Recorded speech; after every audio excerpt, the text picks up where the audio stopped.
Imagine that everything you've ever feared, death, guilt, loneliness, was designed to make you obey.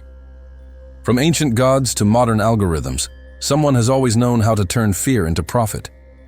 This isn't just about religion, it's about the oldest system of control in human history. Today, you'll discover how fear became an industry, how faith was sold to the highest bidder, and why even now we're still paying to believe. Welcome to The Business of Faith, How Fear Became Money. Episode 1, The Day We Learned to Fear the Gods. Imagine a world where every shadow could be a threat. Where thunder wasn't just a sound in the sky, but the voice of an invisible being demanding respect. Where drought, disease, or death were not accidents, but punishments. In that world, the most powerful and profitable idea in human history was born. Fear as a spiritual currency. Thousands of years before organized religion existed, early humans already feared the unknown. They lived surrounded by forces they couldn't explain, yet they felt their power. Lightning, fire, darkness. Everything was mystery. Everything could be a warning. And then, someone, man or woman, we'll never know, took the first step toward what would one day be called faith, claiming to speak to the invisible. Picture the scene. A cave. A group of people trembling beneath a storm. Outside, the thunder roars. Inside, the fire flickers. One of them stands up, draws shapes on the rock, and declares that he knows why the sky is angry. That the gods are displeased. That something must be offered to calm them. A piece of meat, a precious stone, a life. And just like that, without knowing it, humanity invented the first spiritual transaction. Over time, that exchange became custom. Then ritual, and later business.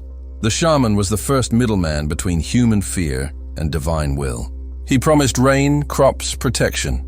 In return, he demanded offerings. If things went well, his power grew. If not, he said the offerings weren't enough. And so a perfect equation was born. More fear, more power. When humans stopped wandering and built the first cities, Mesopotamia, Egypt, Sumer, fear became organized. It was no longer a spontaneous ritual in a cave, but an institution with temples, hierarchies, and accounting. Each temple had its god, each god had its rules, and every rule had a price. In Babylon, around 2,000 years before our era, King Hammurabi engraved the first code blending law and religion. Disobeying the king was no longer just breaking a rule. It was offending heaven. Political power merged with spiritual authority, and no one could escape. Fear became institutionalized. Priests became bureaucrats of the soul. Kings became divine representatives, and citizens became subjects of heaven. In Egypt, the system reached perfection.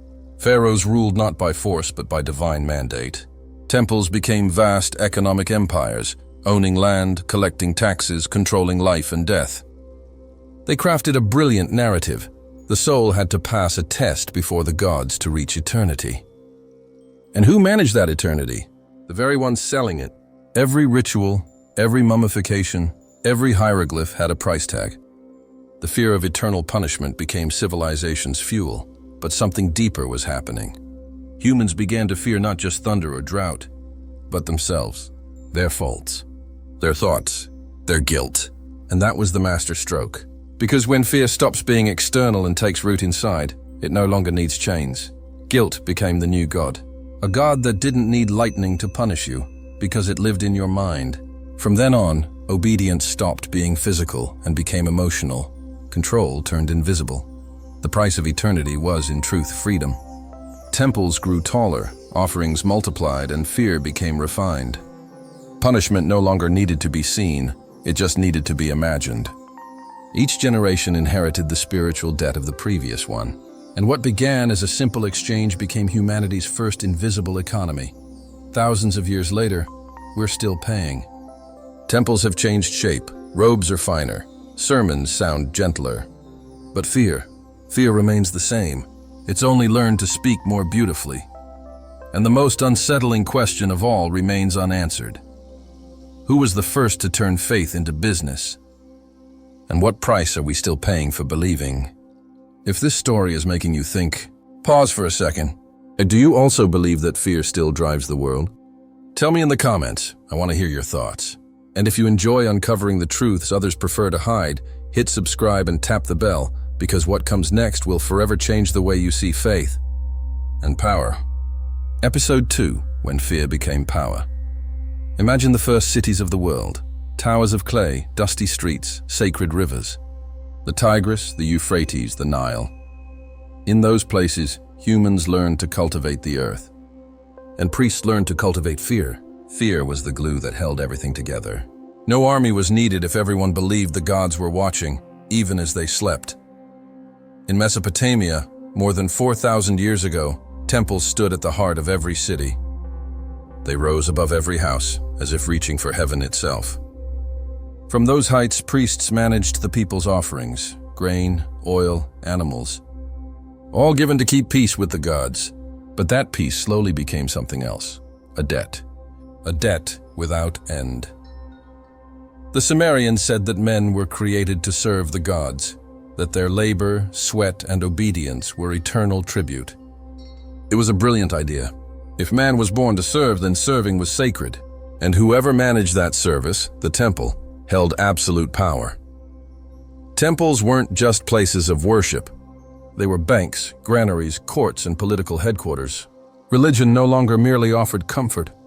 It offered order, and fear of divine punishment became more effective than any sword.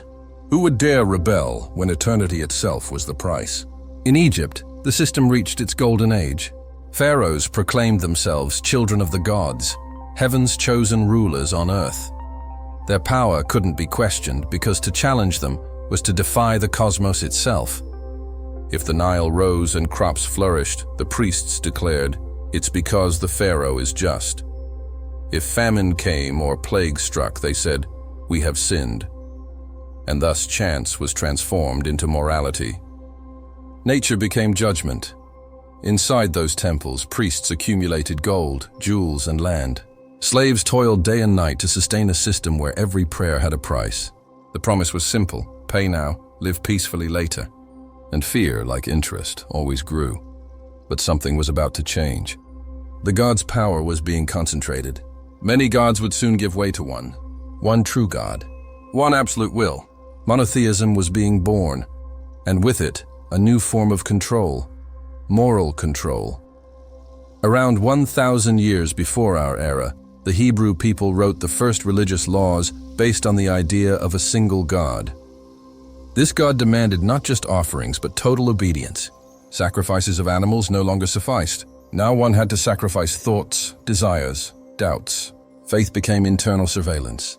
The soul turned into a battlefield. Fear evolved. It was no longer fear of thunder or drought, but of an all-seeing God who watched from within. For the first time, humans began to feel observed from the inside out. And that feeling, guilt, would transform the world, because hell did not yet exist. But it was about to be invented, and when it arrived, the business of faith would reach its final form, the eternal promise of salvation in exchange for total submission. As temples expanded and empires rose, one truth became clear: fear is the true currency of faith. But soon, a new empire would understand that formula better than anyone else. An empire that would turn spirituality into politics, and politics into religion. Rome, and what Rome would do with fear, would change the course of humanity forever. Episode 3: Rome, the empire that learned to sell eternity. Picture the streets of Rome: white columns, crowded markets, banners fluttering under the sun. Power hung thick in the air. But Rome didn't just conquer lands. It conquered souls. And it did so by mastering one ancient truth: well-managed fear is worth more than gold. For centuries, Romans worshipped many gods: Jupiter, Mars, Venus. Every corner of life had its protector, and every protector had a price. Temples served not only as sanctuaries, but as tax offices for the divine. Anyone who refused to sacrifice, who didn't honor the gods, was suspect. Disbelief became disobedience. Fear of disorder, of angering the heavens, was Rome's ultimate weapon. Religion was the empire's glue, but soon, a new faith would rise from the shadows. A faith so radical, it would invert the logic of power. Christianity. It began with a small, secret group, persecuted, poor, and stubbornly hopeful. They believed in one invisible God and in the promise of eternal life. For a slave, a farmer, or a condemned man, that was irresistible. The message was simple but subversive. The last shall be first. Rome could chain your body, but not your soul. And that idea, quiet, dangerous, spread like wildfire. By the late 3rd century, Christianity was unstoppable. Emperors tried to crush it, but every martyr made it stronger. A new fear was emerging. Not the fear of the gods, but of persecuting the wrong one. Then came a vision that changed everything. In the year 312, Emperor Constantine claimed to see a sign in the sky, a radiant cross with the words, "In this sign, you will conquer."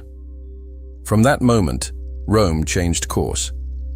Christianity went from hunted to official, from catacombs to cathedrals, from rebels to rulers. Constantine understood something no emperor had before. If you can't destroy faith, domesticate it. If you can't silence the message, manage it. If salvation is the product, Rome would own the distribution. Heaven could belong to God, but access to it would go through the empire. In the year 325, Constantine called the Council of Nicaea. There, bishops defined what was true and what was heresy.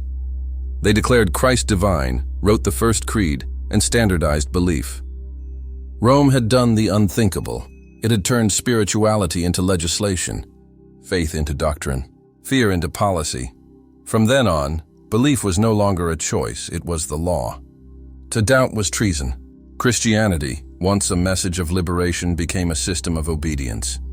The empire had found eternal life, not in heaven, but in power. Pagan temples were destroyed or transformed into churches. Ancient gods were reborn as saints. Offerings became tithes, and forgiveness acquired a price tag. Salvation became a business. Bishops became princes. Churches turned into vaults of marble and gold, and fear of eternal punishment, hell, became the most effective control mechanism ever invented. No armies were needed, no chains, just the promise of fire beyond death. Rome didn't fall to barbarians. It collapsed under its own faith. But before dying, it left behind a seed, one that would grow for over 1,000 years. The church. And when the empire faded, the church kept what truly mattered: the power over souls, the control of morality, and above all, the monopoly on fear. The world was entering a new age, one darker, quieter, and obedient. The business of faith no longer belonged to emperors, but to God's representatives on earth, or rather, to those who claimed to be. The Middle Ages were about to begin, and fear would become their language. Episode 4, The Age of Fear, when faith became law darkness. Church bells echo in the distance. A foggy village lies beneath a cold dawn. On the horizon, a tower of stone, the church. Not just a building, but the center of the universe. Inside those walls, men decided who deserved heaven and who would burn forever. For over 1,000 years, from the 5th to the 15th century, religion ruled not only faith, but reality itself. Everything that happened, a storm, a plague, a drought, had a moral explanation. If the crops failed, it was God's punishment. If a child died, it was for the sins of his father. And if anyone doubted, it was the devil's whisper. The Middle Ages were the era when fear became system. Fear of sin, fear of excommunication, fear of hell. It was a fear so profound that no armies were required, only symbols, a cross, a threat, a look from the pulpit. Monks copied books, but only the approved ones. Knowledge was guarded in Latin, locked behind monastery walls. Illiteracy wasn't an accident, it was policy. The less you knew, the more you needed someone to interpret God for you. And that someone always collected a spiritual fee. In the 8th century, the Pope allied with the Frankish kings, and a new order was born, Christendom. Popes and monarchs shared the stage. One ruling bodies, the other ruling souls. It was a sacred marriage between crown and altar. The church legitimized the king, and the king protected the church. Both understood that fear was the cement of order. Every war, every crusade, every conquest was justified in the name of God. Armies marched under the cross, promised paradise as payment. Thousands of peasants died believing they were buying eternity. Meanwhile, the treasures looted from Jerusalem and Constantinople filled the cathedrals with gold. The business of faith had never been so profitable. Then came the 11th century. Europe became a construction site of devotion. Churches, monasteries, cathedrals, vast stone fortresses built by calloused hands. Every brick, every stained glass window was an investment in salvation. The poor gave everything they had, convinced they were purchasing a piece of heaven. Heaven, in those times, had a price list. Indulgences, paid pardons, became spiritual currency. A coin could cleanse your soul. A donation could erase your purgatory. Fear had turned into a market, and like any market, it had competition, monks, relics, pilgrimages. Each promised more miracles, more forgiveness, more divine protection. But fear wasn't only sold, it was taught. From childhood, people were told that life was a test, and mistakes were rarely forgiven. Hell wasn't a metaphor, it was a certainty. Paintings and sculptures depicted the torments of the damned in vivid detail.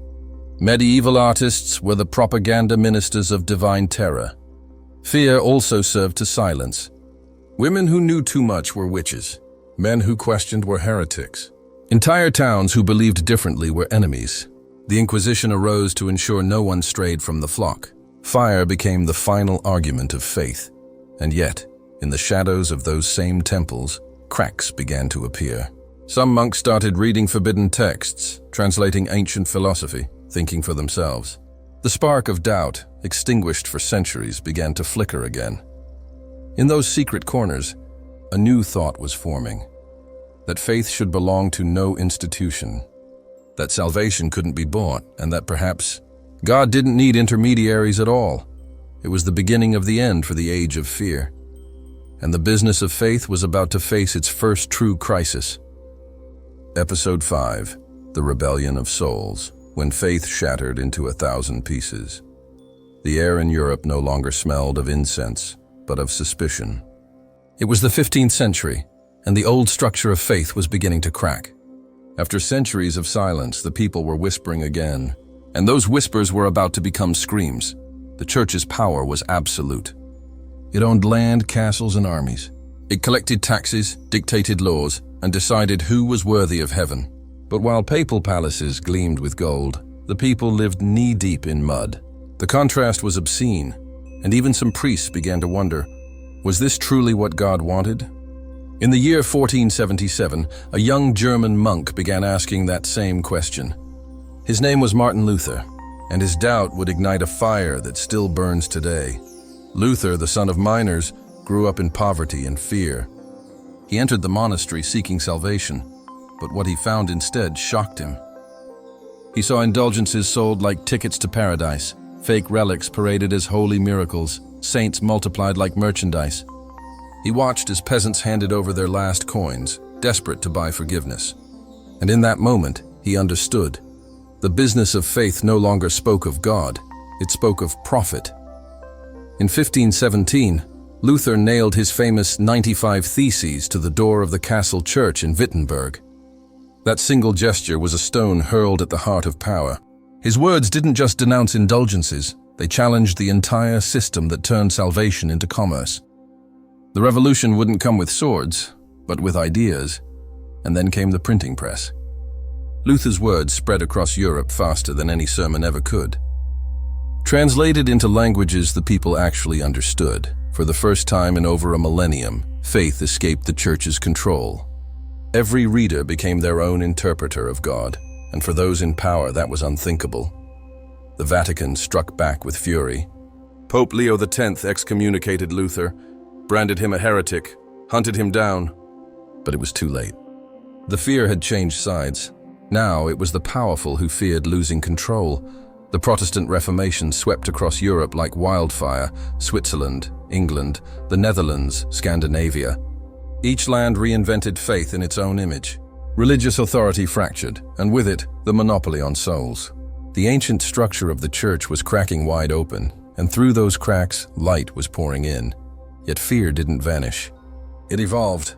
The new Protestant churches still spoke of sin, judgment, and salvation. But now fear wore a new mask. Discipline, labor, morality. The Protestant spirit gave birth to a new idea, that virtue could be measured in productivity and guilt in laziness. Meanwhile, the Catholic Church struck back with the Counter-Reformation.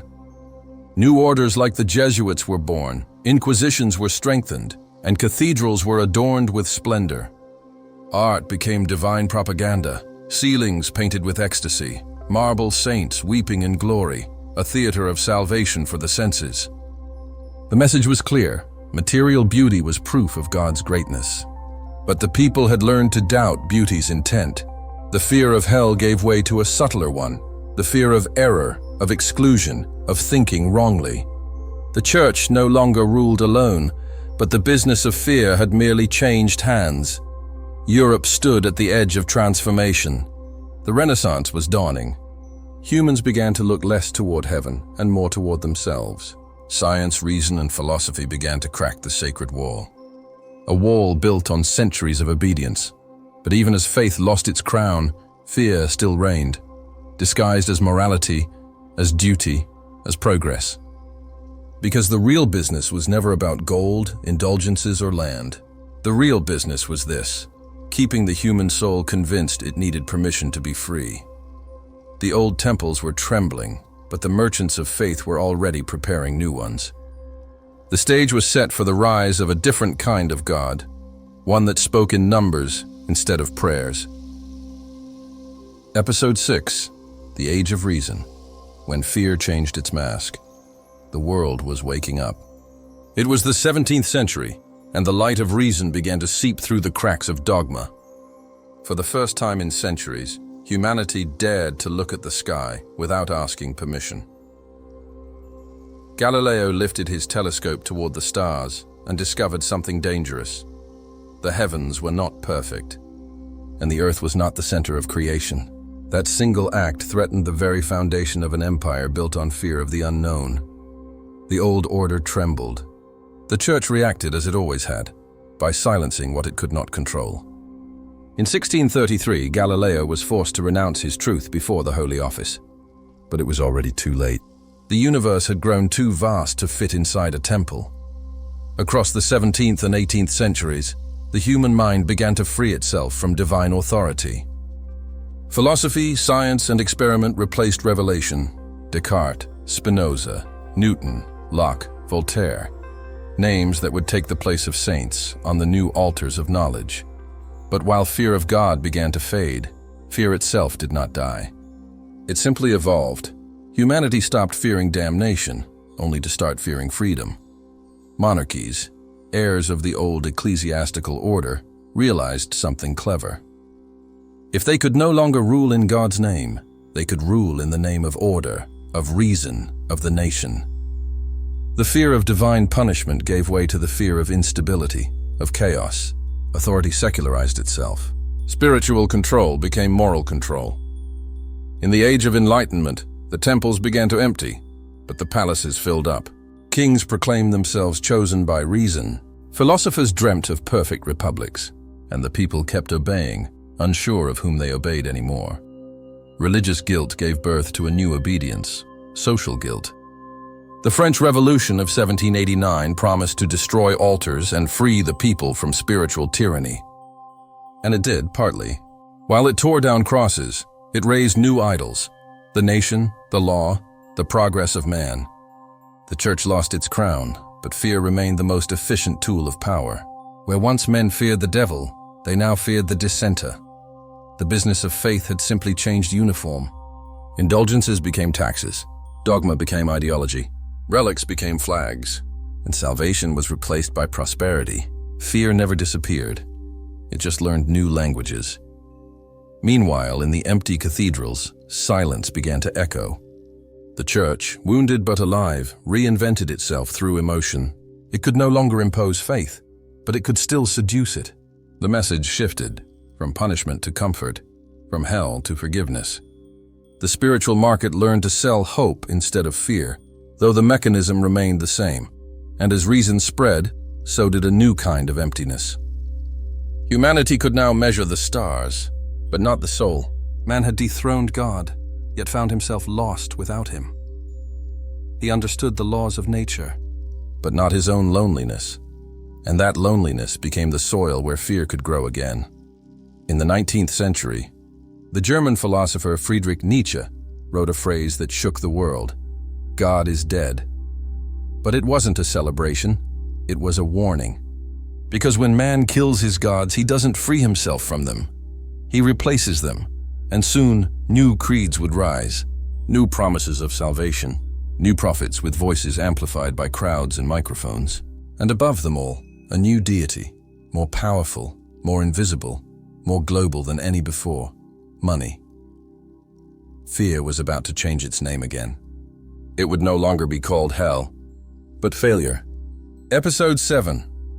The God of Money. When heaven moved into the banks.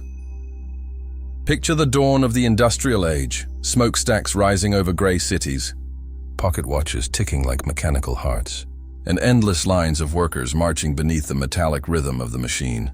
Man no longer labored to save his soul. He worked to earn his living. But the mechanism was the same: obedience, sacrifice, guilt. Only the altar had changed. People no longer prayed to the cross, but to the coin. In the 19th century, capitalism became the new universal faith. It had its temples, the banks; its priests, the bankers; its saints, the entrepreneurs; and its gospel: work, success, consumption. Salvation was no longer eternal, it was material, and hell was no longer beneath the ground. It was poverty. Karl Marx saw it clearly.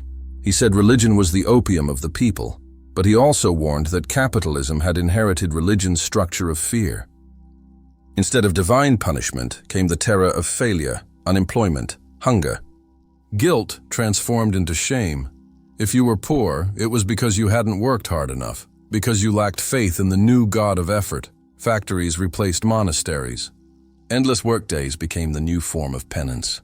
Salaries were modern indulgences, small rewards for enduring daily suffering. The system no longer promised heaven after death, but a consumer's paradise during life. And the logic was the same: obey, work, and maybe, just maybe, you'll be saved. The traditional religions didn't vanish. They adapted. They softened their dogmas, learned the language of the market, and baptized profit as virtue. Churches began preaching prosperity, abundance, divine success. Temples filled again, this time with promises of wealth blessed by heaven. The fear of hell became fear of scarcity. The guilt of sin became guilt of failure. At the dawn of the 20th century, capitalism reached its divine moment. Advertising became the new liturgy. It no longer spoke of salvation, but of satisfaction. Brands became idols. Commercial jingles replaced hymns, and happiness was redefined as possession. The marketplace became a cathedral, and the consumer its faithful worshipper. But the business of faith, that ancient structure born from fear, never disappeared. It simply put on a suit. Religious institutions learned to play the same game.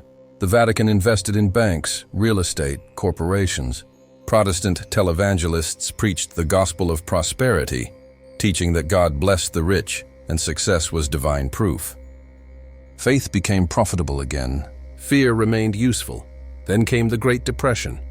In the year 1929, the world's temples of finance collapsed. Millions lost everything. And for the first time, humanity saw its new god die. Banks crumbled, money vanished, and the faithful, workers, investors, dreamers were left praying to an empty sky. But like every religion before it, capitalism resurrected. Stronger, smarter. It learned that to endure, it needed more than wealth. It needed meaning.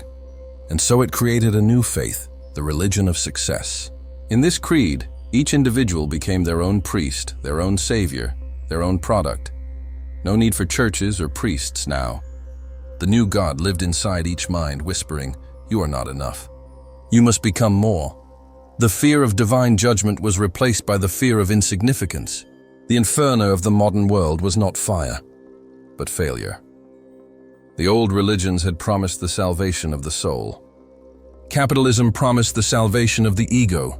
Both thrived on the same principle: never let people feel whole. Because a peaceful soul doesn't consume, and a free spirit doesn't obey.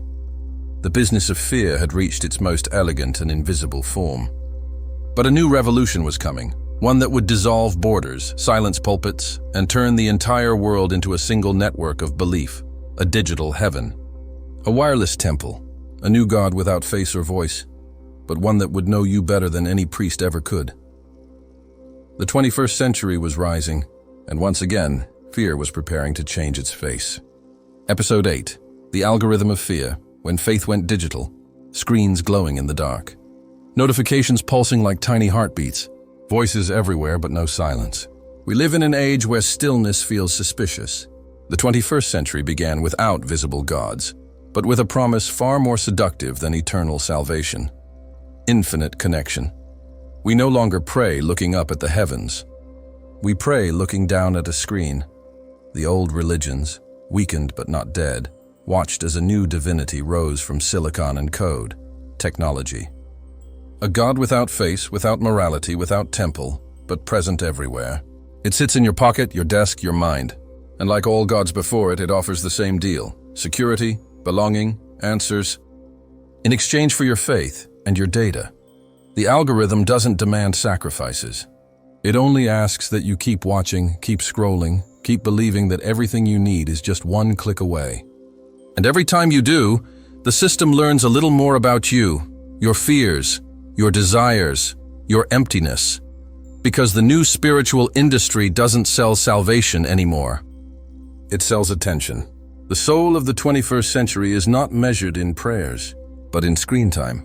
The old churches promised heaven after death. The new platforms promise paradise right now. Instant happiness, social validation, eternal relevance. Likes are the new digital indulgences. Every notification is a glowing blessing. Every silence, a punishment. Fear has evolved. We no longer fear hell, failure, or even God. We fear disappearing. We fear being unseen. We fear being nobody in a world where everyone is shouting. And that fear, the fear of not existing, has become the fuel of the new global faith. Influencers preach self-love. Gurus sell enlightenment in 10 steps. Brands offer purpose wrapped in minimalist aesthetics. Spirituality has become a luxury product, a scented candle for the anxious soul. The new prophets sell calm to those they've made restless. It's the perfect cycle of modern faith. Manufacture the wound, then sell the cure. Meanwhile, the old religions survive by learning the language of spectacle. Streaming sermons, stadium churches, pastors with headsets and LED lights. The words have changed, but the structure remains the same: fear and promise. Only now, fear is no longer preached, it's programmed. The algorithm knows your sins better than any confessor. It knows when you're lonely, when you're tired, when you're desperate for meaning. And it feeds you just enough hope to keep you scrolling. Because modern faith, like ancient faith, only survives if you never find peace. We have built the most powerful religion in human history, one with no name, no theology, no salvation, but with one universal creed: don't disconnect. The fire of hell has gone cold. The cathedrals have turned into data centers. And yet the mechanism is identical. We are still ruled by fear, only now it smiles, vibrates, and updates overnight. The business of faith, born from thunder in a cave, has reached its final form. It no longer needs gods, priests, or temples of stone. It only needs you, your eyes, your attention, your heartbeat through glass. Because the true miracle of fear is not that it controls us, but that it convinces us we are free while it does. And so this story comes full circle, from fire to fiber optics, from sacred chants to digital echoes. From the roar of the heavens to the hum of the server, humanity changed its gods, but never its weakness. Because as long as we keep fearing, someone will always find a way to sell us hope.